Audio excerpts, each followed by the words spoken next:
And my question is, would this be a solution for this problem, or is this the standards that you would request? და აი ჩემი კითხვა შემდეგში მდგომარეობს, იქნება თუ არა ეს სტანდარტი, აი ეს მოთხოვნები საკითხის გადაჭრის, საკითხის გადაწყვეტის საშუალება და სწორედ აი ეს სურთ თუ არა რომ მიღებული იყოს. ეს მართალია არ შეეხება პირდაპირ ჩვენ განხილვას, იმიტომ რომ ჩვენ გვაქვს დღეს რაც გვაქვს, ანუ მონაცემები რაც გვაქვს საკანონმდებლო ნაწილში გარემოზე ზემოქმედების შეფასებას კანონთან დაკავშირებით და გარემოზე ზემოქმედების შეფასების ნებართვიდან გამომდინარე. საქართველოში ცოტა პრესაც ინტერპრეტაციას აკეთებს და ამაზე მე მინდა გაუსვა ხაზი, რომ მთავარი გადაწყვეტილება მიიღება სამშენებლო ნებართვით და არა მარტო გარემოზე ზემოქმედების შეფასების ანგარიშით.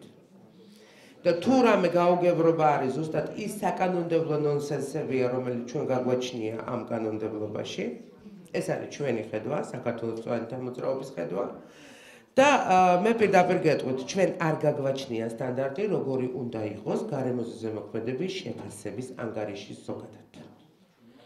იმიტომ რომ სერიოზული პრობლემა გვაქვს, ჩვენ გვაქვს ძალიან ვოლუნტარისტული დამოკიდებულება ამ ანგარიშებთან დაკავშირებით. მე ვლაპარაკობ ამ ანგარიშზე კონკრეტულად მარტო, მე ვლაპარაკობ ზოგადად ყველა ანგარიშებზე, რაც კი მომზადდა საქართველოში და საერთო ჯამში სტანდარტებს ისინი ნამდვილად არ ექვემდებარებიან და იმ მოთხოვნებს, რაც ევროკავშირში არსებობს, არ ექვემდებარებიან.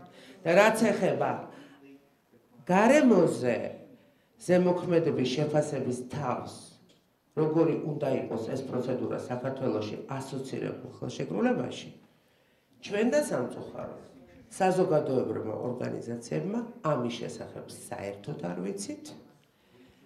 სამინისტროში ეს დოკუმენტი არ მოიპოვება და ძალიან კარგი იქნება, რომ იუმ დაგვეხმაროს, ევროკავშირმა დაგვეხმაროს და ეს დოკუმენტი გვაჩვენოს, რომ ჩვენ გქონდეს მსჯელობა, შეძლებს თუ არა საქართველოს ყველა იმ დირექტივის განხორციელებას და რაღაცებში, რომელიც არის ამ ასოცირებული ხელშეკრულების საგანი.